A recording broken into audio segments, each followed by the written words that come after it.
तुमचा विश्वास हेच आमचं ध्येय। पाथर्डी तालुक्यातील मालेवाडी येथे 3 ते 4 चोरट्यांनी रात्रभर धुमाकूळ घालत रोख रकमेसह सोन्या चांदीचे दागिने चोरट्यानं लंपास केले। चोरट्यांच्या मारहाणीमध्ये रामहरी द्वारकानाथ दराडे हे गंभीर जखमी झालेत। पोलिसांनी चोरीचा गुन्हा दाखल केलाय।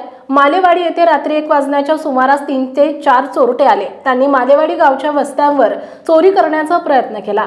रात्री 1:15 वाजण्याच्या सुमारास वस्तीवर रामहरी द्वारकानाथ दराडे यांच्या घराची कडी उघडून घरामध्ये प्रवेश केला। घरातील 19,000 रुपये रोख आणि सोन्या चांदीचे दागिने घेतले। यावेळी दराडे यांच्या सुनबाई जाग्या झाल्या। त्यांनी त्यांचे पती रामहरी यांना जागे केले। चोरट्यांनी रामहरी द्वारकादास दराडे यांच्यावर काठीने हल्ला केला। त्यांच्या डोक्यात काठीने मारहाण केली। एका पायावर मारहाण करून त्यांना गंभीर जखमी केले। रामहरी दराडे यांनी पोलिसात तक्रार दाखल केली आहे। श्वान पथक आणि ठसे तज्ञ यांनी घटनास्थळाला भेट दिली आहे। रामहरी दराडे यांच्यावर पाथर्डी येथील उपजिल्हा रुग्णालयामध्ये उपचार करण्यात आले। मालेवाडी गावात आणखीन 2-3 ठिकाणी चोरीचा प्रयत्न झालाय। खरवंडी परिसरात गेल्या अनेक दिवसांपासून चोरीचं प्रमाण वाढलंय। चोरटे पकडले जात नाहीत आणि चोरी मात्र रोजच होतीये। नागरिकांच्या मनामध्ये भीतीचं वातावरण आहे। पोलिसांना चोरटे सापडत नाहीत याबाबत नागरिकांमध्ये तीव्र संताप आहे। चोरट्यांचा तपास लावून त्यांना अटक करावी अशी मागणी ग्रामस्थांनी केली आहे।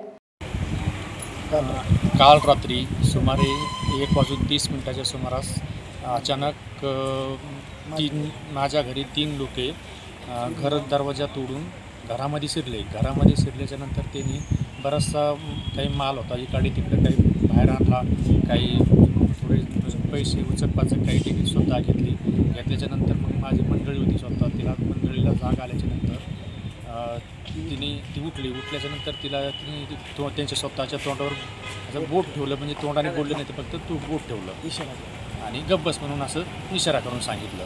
तेवढ्यात ती गप्प बसली, पण मला काय केलं तर डाव्या कोपऱ्याने हलवून जाग केल्यानंतर मी उठलो तसाच ज्या आवाज आल्याबरोबरच तिने आल्याबरोबर माझ्या पायावर जबरदस्त काय लाकडाची काठी मारल्यानंतर माझी मंडळी ओरडली आणि मी पण ओरडलो। ओरडल्याच्या नंतर परत माझ्या डोक्यामध्ये परत एक जोरदार काठी मारली। काठी मारल्यानंतर तिथून पुढं ते पळून गेल्याच्या नंतर मग आम्ही तिथून पुढं पोलीस 112ला कॉल करून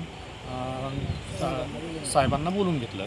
त्यावेळेस मग आमच्या घरामधील काय मग समजा साधारणतः काही दागिने, काही पैसे 50-60 हजार रुपयाचा मुद्देमाल आणि सोनं गेलेलं आहे। तर सदर आता सध्या आम्ही पाथर्डी पोलीस स्टेशनला येऊन फिर्याद दाखल केलेली आहे।